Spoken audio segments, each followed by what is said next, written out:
What is something rich people buy that poor people know nothing about? Kidnapping insurance. Rich Russian businessmen rent taxis that are luxurious on the inside, but look like ambulances on the outside to avoid traffic. Autoblog.com. CS. Ghostkins.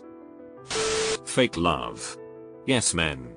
People who will pretend that you are brilliant and correct and righteous and meaningful when really you are just rich. Poor people don't understand what it means for someone to act respectful and sincerely because no one would ever do that to a poor person. You used to be able to rent a disabled person at Disneyland to get past the lines.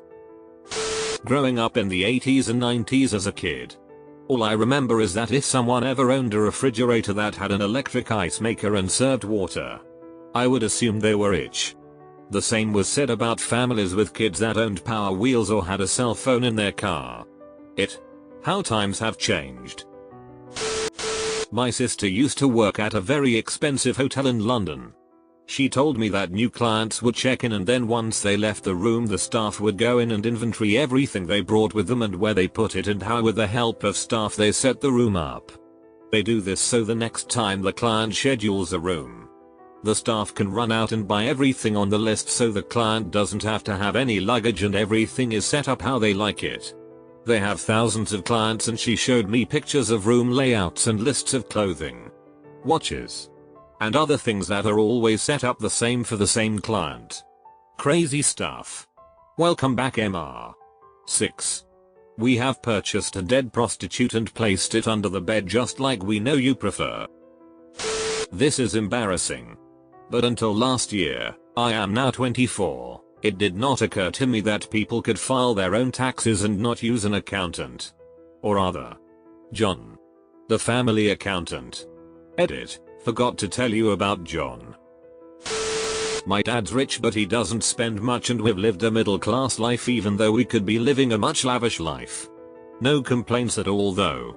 But because of my dad's wealth I am friends with wealthy people and I have friends who live pretty wild. If I go to a club with one of my friends the bouncer will know my friend and just let us in. Even when half of us are underage and we have no girls with us. I also dated a girl whose dad was the CEO of a very large federal funded nonprofit. I'm not allowed to mention names of politicians but I'll tell you that House of Cards has a lot of truth to it. There's also the friends I had who were ducking idiots but still got into top-notch universities. And then there were the other not so friendly kids at my private high school whose fathers would give so much money to our high school that these kids could get away with pretty much anything. Racism, cheating and skipping class. And me witnessing all this was weird because the way my dad raised my family with a save first mentality. I never really asked for things that much. But yeah. Rich white people crazy. I live in Sydney, Australia and recently there was a big controversy about how students of two of our most expensive private schools were being secretly guaranteed spots at University of Sydney, one of the major 3 universities in Sydney, before they had even done their year 12 finals. Everyone else in the state stresses out over year 12 to get good grades and get a good ATA, equivalent of GPA, and these kids didn't have to lift a finger just because their parents were rich. So there's that. Valet parking keys for your car. They don't let the car go above a certain mph limit. I heard a story once about a young Russian man who inherited $20 billion and decided to eventually get married. For his bachelor party, he invited all his boys to Russia, escorted them in a black car right from the runway, and they were driven 4 hours deep into the Russian forest. They stopped at a random hotel for the night. And then in the morning, they were dropped off in the middle of the forest. All of a sudden, a bunch of Russian men riding horses and dressed in traditional Russian battle armor surround the guys. They tell the guys that, in honor of their boy's marriage, they are going to get suited up, ride horses, and rape and pillage a nearby village. I kid you not. Their billionaire friend purchased a random, small Russian village deep in the forest, rented 54 of the best prostitutes in Russia, 18 guys x 3 girls each, to act as villagers, rigged the entire place to be suitable for raping and pillaging. And finally, Placed 18 huge cubes of frozen ice inside each of the houses in the village. These giant ice cubes contained precious jewels, Rolex watches, money, and other valuables. The 18 guys were all given a time limit, and the girls were incentivized with money to distract the guys as much as possible in their quest to break down the solid ice blocks. I will let your imagination run wild. Poor people. This is basically how Dubai was built almost overnight. I live in Nick and work as a courier. I regularly deliver things like $50 cookies, 4 of them, across town for a $15 delivery charge.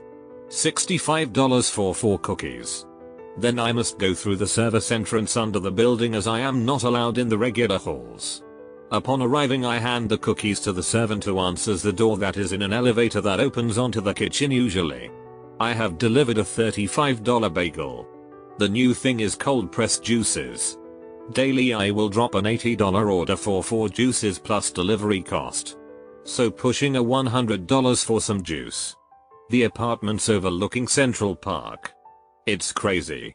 I saw a 12-year-old kid in a private school uniform wearing a brand new Apple Watch and eating with friends at a cafe that had to be $30 a head for a coffee and a snack. Then left and walked into a brownstone, $5 10 million, in Manhattan. That kid will go to a schools that I will never see. Make friends and connections that are impossible otherwise. The 1% live a different life. Different rules. Different opportunities. I think it's great for them. My only concern is the resources that are required to maintain that life are staggering. The carbon footprint. The man-hours of people serving them. Mind-boggling. From what I've seen in Switzerland, most very rich people don't actually appear to be rich. They live in big houses. But it's all very private and they don't show off their wealth like other less rich people that try to show off everything they own and don't own. The houses are usually in remote places and with walls or bushes to stop you from seeing what's inside. The typical nouveau rich will just show off their mansion at every opportunity. A very rich guy's not the one that is driving a Ferrari and slowing down to revving his engine near women. A very rich guy is the one that you don't actually see. You merely feel the wealth when the occasional Bentley or Rolls-Royce passes by without making heads turn. Some anecdotal story that happened with me. I was at an ATM machine in Switzerland, behind an old lady that looked to be quite poor.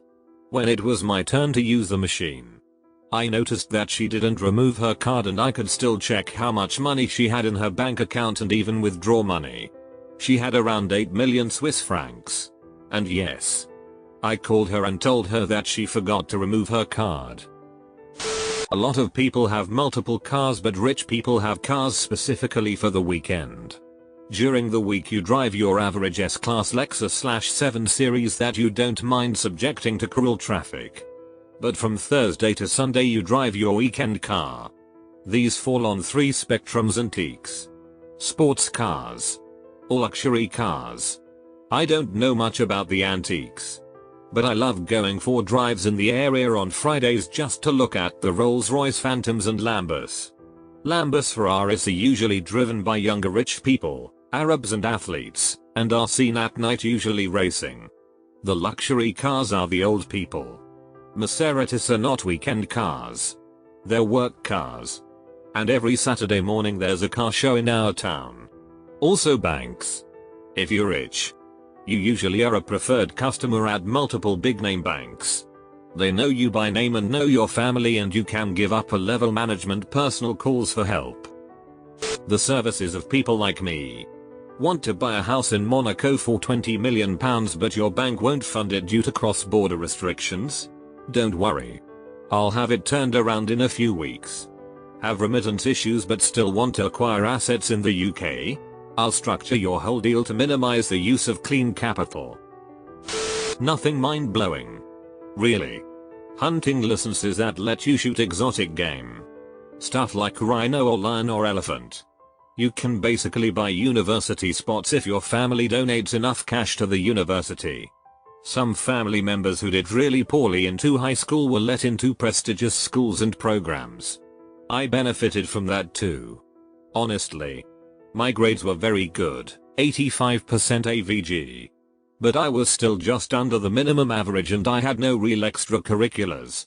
I was let into the program I wanted. I didn't even write an essay like the other people. And then there are those hyperliberal hipster kids who buy stupid like organically farmed free trade hemp backpacks. Some people are mentioning things like hiring famous bands to play at your birthday. Or playing with famous athletes. The families who do those things usually lose their money in a generation. Unless they're Arab oil Sikhs. It'll take a bit longer for them to go broke. The private flight comments are a bit more accurate. We don't have as many hoops to jump through when we're getting into a chartered flight. Mingling with the socially politically financial elite is also true. I'm only a second-year university student with above average grades and I've already met a bunch of renowned people in the industry I'm planning to go it. I was introduced to these people by my dad and grandparents. Political influence, where I live people and companies are limited in how much they can donate to politicians and parties. We don't have PACs here for example. It's not as big of a deal here. But it's easier for us to talk to politicians. Respect. It depends on how you obtained your wealth. If you're an athlete, movie star or musician, you won't have much respect because those people are usually bankrupt by the end of their life. Also, people from those families are somewhat infamous for their poor behavior. From what my older family members think. People who made their money though tech startups are not as respected. These people tend to be new age, untraditional and on the far left in the political spectrum. For what it's worth, my family made most of their money through oil and gas. Was at a friend's house, very rich friend, and his daughter came back from school all sad. So I asked why, and apparently one her classmates spread rumors about her, how she's rich and snotty and always flies everywhere in private jets.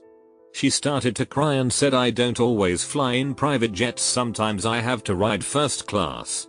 At the time she was 7 years old. So poor people know nothing of all the struggles that the riches go through. Obscure brands of regular items. I have a few well-off friends and trust fund babies and all of them need obscure brands of regular items. They want potato chips, it can't be Lay's, it has to be a imported thin-cut potato from France that was harvested by the bay on a cool afternoon by a happy French man.